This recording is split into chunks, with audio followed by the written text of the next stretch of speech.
Welcome to GAM Visuals Photography and Videography classes 2026, January batch. Now today for the class we are going to get them to the module 3. Last time we talked about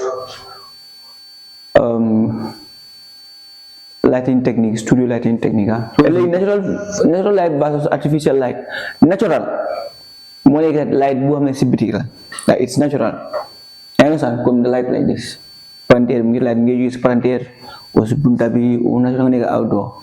Artificial light like more like salampai. More artificial light. Are you understanding? So for instance, we want to use artificial versions. For instance, maybe let's see, palantir light by use palantir, yeah.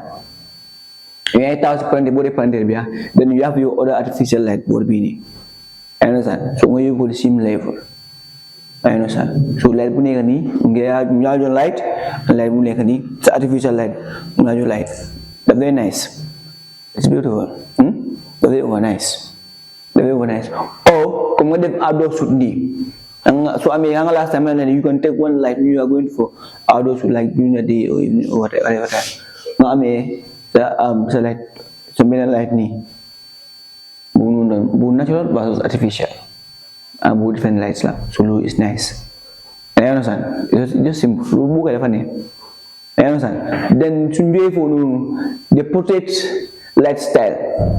The portrait light style. So portrait light style. Last time, also I explained here. Like portrait light style. Like light be. Not use bare light, bare one light. Shut up. Ini source of light, hangul source of light lah. Nggak ini keyboard bini. But our side amut light. Dunia is Lego lagi. There are some lights you have like ni ni from here like close up like feel left, feel left. Most of the cases you see cepat ini buat fashion most of time. Belum nanti ni kan light portrait lah. Sometimes what happens is there is light music around. Come light music around it, umbrella, so box music around it. Then put a mutahouse canam. They photograph a mutahon munako. So light be the very taffy. And I understand, very nice. Very nice. And I understand. So we're gonna have one example of that. We're gonna have one example of light, one light setup. So you said lunar moment, one light setup, portrait light style. You said Baboon is very. You have to be very creative when it comes to those things. I don't know. Light ni hobi. Level is ni light sekau. Bear light deh. Ni mi tahu ni muhol ni sekau something like that. Dah universal ko. I will have jam sekau. Universal bear light rek. Very nice. I feel the way that. Why if you want to get a less, come with a layer. Why both the different photographer me towers go to me, but even the white extra owner moment from upside. Understand? So lighting on light is very important. Light, so really photography, a good photo or a good picture or a good video is light. Doesn't matter the camera you are using, what matter is what light. Have a very good lighting system.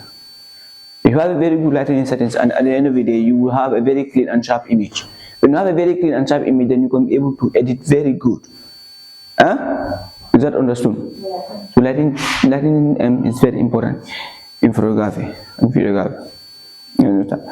But the thing is, in this photography and videography, I'm saying it again. You don't have to be frustrated. You don't have to think about give up. It's difficult. Yep, it's just easy. It's just easy. You just need to understand the techniques, the principle of photography and videography, and you'll be able to do the job very good at your own comfort zone. You don't need to put pressure on yourself. So now I even tell you, I don't know video. So what? I don't know any video. Oh, you're doing any video. So what? You can be able to do the video or the picture. Come in. Welcome. Okay, Sambaga. So, where do I stop? So, so lighting technique is very, very important. Lighting technique is very, very important. It doesn't matter the camera you are using. So, you have to have them due. So, you first, how many items indoor? We could indoor. So, we have more. Like for instance, ko dem bi like secret you know sit on them bu indo ngene so do la ha fu nga am some light the light fu nak momel nga sore light yu bari mu yobu sa light nga yobu enough light ba nga am backup so dem nga shoot clean image nga ñew so lighting is very important. Lighting is very important. Do you understand? Okay, last time I explained about the softbox, the 3 lights setup. And maybe I can recap the 3 lights setup. You have 1 light here, 2 light, 3 light. What about 1 light? The other light in front of you is a source of light. So this light here, the light standing here is for what? To separate you from the background. The other light here is to kill the shadow that will come from this end. To make it clear. You understand? And the 1 light here is your main light, it's your source of light. So that light will lighten everything clear. The other light, remember, it's already separated from the background. And remember, I told you, light be the forward, light is background, the flat dimbale. Background. So edit. Understand? It gives a natural look. It's separated from the background. Remember, so need to water do a severe. What else is Maragbi? So at least to have a body. I the most basic background nice. And it's already for background. I'm going to change background. Very nice. Am I understood? Okay. So I have to go back to ISO shutter speed and aperture. So ISO shutter speed and aperture. I told you the higher the ISO, the brighter the image. But the more the image will be brighter, the noisy it will be. The noisy, and you don't want that. You want a very clean image. So most of the cases, the cleanest image you will get by using the ISO setting is 100. I'm not saying you're going to use 2, 3, 400, but that is when you do that is if you don't have enough artificial lights around you. So you only use those. But if you have enough artificial light, the best option will be 100. Am I understood? 100. So when it comes to shutter speed, I told shutter speed deals with the speed of the image. But then the higher the shutter speed, the darker the image. Do you understand? Darker the image. But for instance, I said, for instance, football, your shutter speed should be high because people are running, they are moving back and forth. You understand? They are going with speed, so the speed should be high. You understand? Like, not a general sport photography, I want to take picture. So what I'm doing is, you are going to take pictures. So make sure your shutter speed should be above 100. 150, 200, 300, 400, 500. I told you the stunning image, the best shutter speed is, it doesn't matter this is the best, but the convenient one will be 125, 130, 150, 160. It's possible you guys take it. So because you are doing that, you don't want a blurry background, a blurry image. You understand? You want a blurry image. I understand. So, and the thing is, for instance, sport photography, one shutter speed be around 60, 30, 40, 20. Like the high is the far slow. So like the far blow. And then maybe blow the far blow. Fast slow. Action do tell active a camera. Mon down affair more arrive your end traffic blow move now. Do you understand?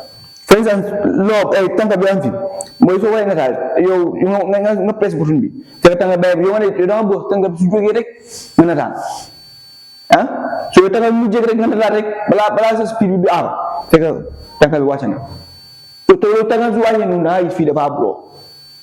I understand. Do you understand? And you don't want that. You want everything to be intact. So we move towards aperture. So aperture. The lower the aperture, the better the image. The higher the aperture, the darker the image. So aperture starts from what?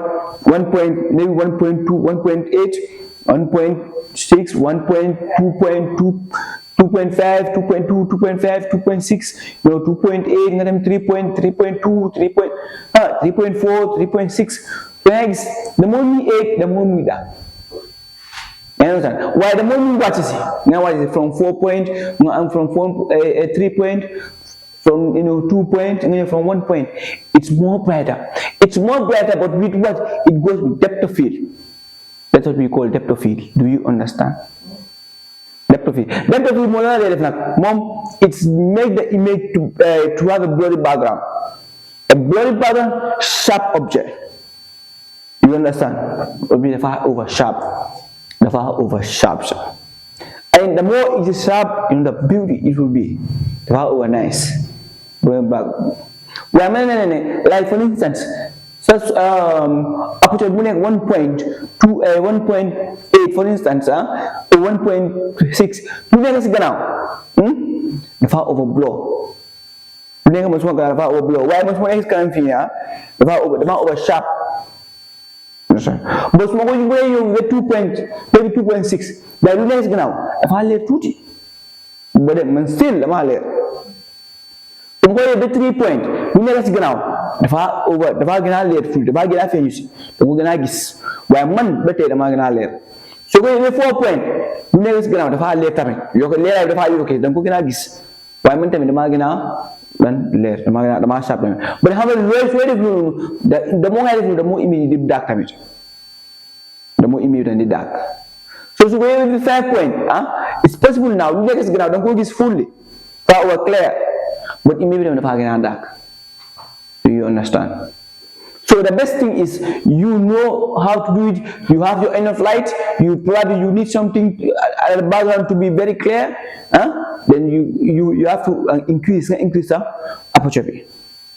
Increase aperture. For instance, video increase aperture even in pictures. Why should be a blurry background? So the speed aperture be wajibo. Do you understand? There is no magic. It's just that. But that deals with the lens, the type of lens you are having. It gives you the type of lens. If you have a lens, it starts from the aperture is from 1 point, 2 point, then is good.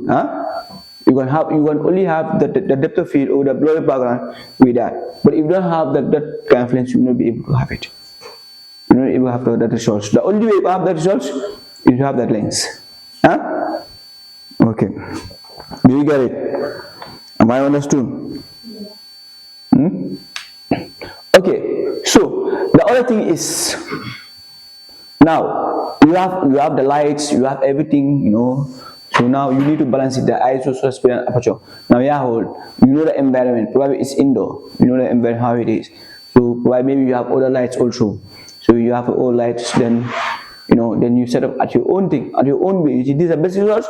When make sure the ISO you have 100. It's good. If you put your ISO, you have enough light. Still not because you have enough lights. Then you can set it at your own best way. You should. It's not magic. No regular. When I set correct, tap your concentrate. Just like your phone. No set correct. Then you are good to go. Simple, straightforward. Are you there? Just simple as that. Okay. So now we have understood how to make, how to set our ISO, at a very good results, to get a very good results and shutter speed and then our aperture too. You understand? So today I will lead you to something what we call focus. Focus. What is focus? Focus more like you only want this to be sharp. The focus is on me. The attention is on me. It's on the object, and it's very clear. The focus is clear, it's clean and sharp. So there's two types of focus. What are two types of focus? You have a manual focus and autofocus. So manual focus is the camera person. You have to focus. You have to focus. Alone on the lenses, you have it there. How to look for the focus? You have to you bring it back upon nga ne fii dafa focus nga focus ko so bii li dafa focus léegi image day clair mu ngi focus foofu noonu rek nga daam so bii nga change focus léegi nga focus léegi keneen mu ngi fi keneen ñaari ñu ngi taal keneen mu ngi si kanam keneen mu ngi si gannaaw nga boo change focus bi si keneen ki focus mu dem si keneen ki si kooku la moo focus nga boo change focus mu dem si keneen ki si keneen la moo focus keneen ki dafa buloo keneen ki mu focus so autofocus mooy caméra bi mooy uti focus si boppam caméra bi moo la ko focusal si boppam with the autofocus. You understand? So then autofocus, what you can do is, well, maybe solar it gives you options. Your solar screen, I touch here.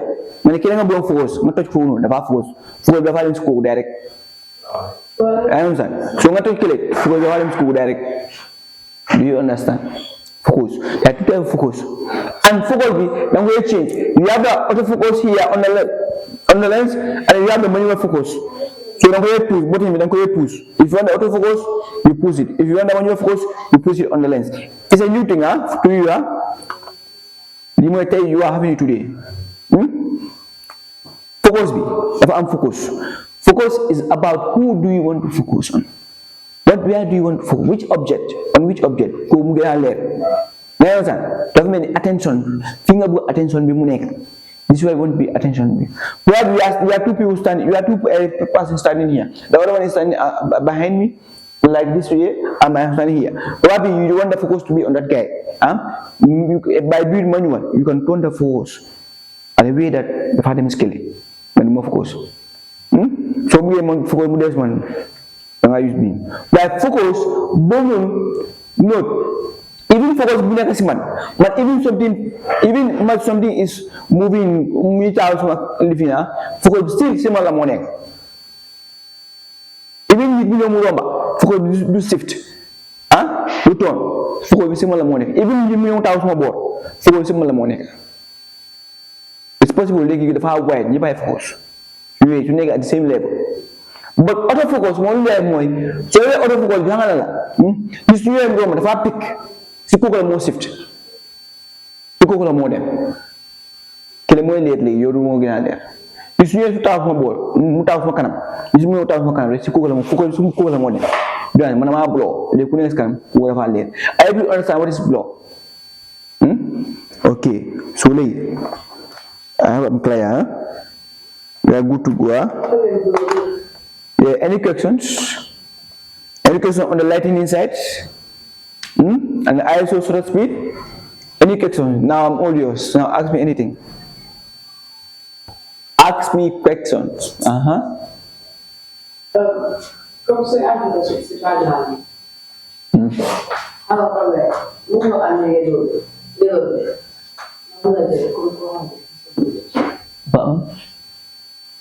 comme like some background c'est là. Baik yellow background, background. Dia kusol brown color. Namun aku dia brown background. Okay, yeah, like the background, like you have this yellow background, you need yellow. I'm going to yellow. Come you also like yellow mini. It still work. Yeah, it still work. Depends on what you like. I like this white, and I was white background. Very nice. But you also edit, dafa am noo ko war a éditer da gis ko web mu sol dafa gën a clair loolu simple loolu highlight da ngay mo highlight ibi nga da yeneen white da am line yi design white yi so highlight mu ko da ngay mo highlight tay bu affect da ko innovated bu affect like style bu bi understand okay just simple simple. That is meaning of black.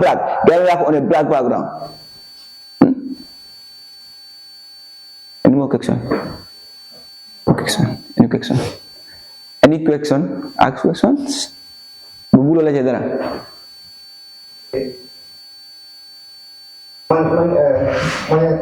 Nothing. What? Explain nothing. Masik. No, for example, manual matic manual. Waaw manual ak matic manual mooy yóbbu yaa koy defal sa boppa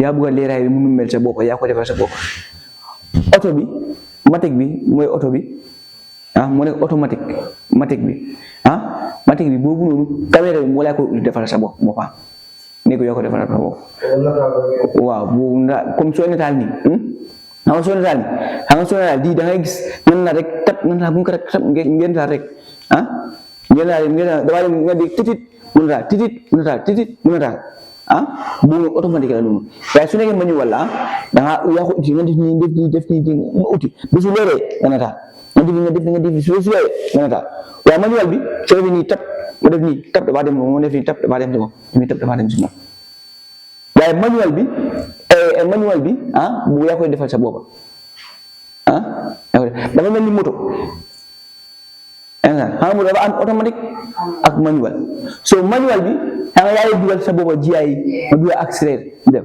waaye lifin bi oto bi mooy da ngay pousse da ngay dëggaat rek boo amul lifin rek da ngay dëggaat rek ngi accéléré dafay dem rek mu dafay change lifin bi waaye nga manuel bi yaa ko war a change nga number 1 number 2 number 3 nga delloo number 1 nga delloo number 2 delloo number 3 automatique amul automatique soo bii noonu la mel yaa defal sa bopp nga defar ko mu noonu la mel understand na do you understand awali understand afami monjano awa ja lens bi waaye lens bi da mën a change waaye bii nii lens bi la mun naa ñëw fii waaye lens bi du mën a dem feneen waaw dafa lens bi day am different type of lens day am zoom lens wide lens am macro lens so lens yi léegi zoom lens waaw zoom lens bi dafay lifin wala day am ba 200 millimeters 300 millimeters dafa depend boo ñu taayee 200 meters away from you mun nga ko zoom donc on daal waaw sport journalist léegi dem sport journalist ay imi ñëw si tubaab yi yow di nga tubaab ngeen daal ngeen gudal leen so leen si daal su nekkee fee suree sax mun nga ko ne daal am ko wide lens moom comme even ñi suñu gàttee nii ñi ci nii ma mun naa jëlee yëpp soo taawee fii sax ma jëlee yëpp waaye zoom lens seen pour ma taawee fii ma jëlee yëpp déedéet dama am pour dellu gannaaw ba fii su li fi ne sax dama am pour toj fii nii ma génne si mu ne ma toj ma mun naa jëlee yëpp waaye da am 50 mm lens boobu moo nekk fii 50 mm lens boo noonu bu dem comme zoom lens moom 50 mm rek boo defee sharp dafa ko clair 50 mm soo liggéey mm moo nekk millimeters soo liggéey mm moo nekk millimeters boy 200 mm laa bëgga 50 mm laa bëgga 18 to 55 mm laa bëgga loolu moo nekk millimeters lens so like I told you last time, lens moo nekk the eye of the camera lens is the eye of the camera lens. You understand? Yeah. Okay.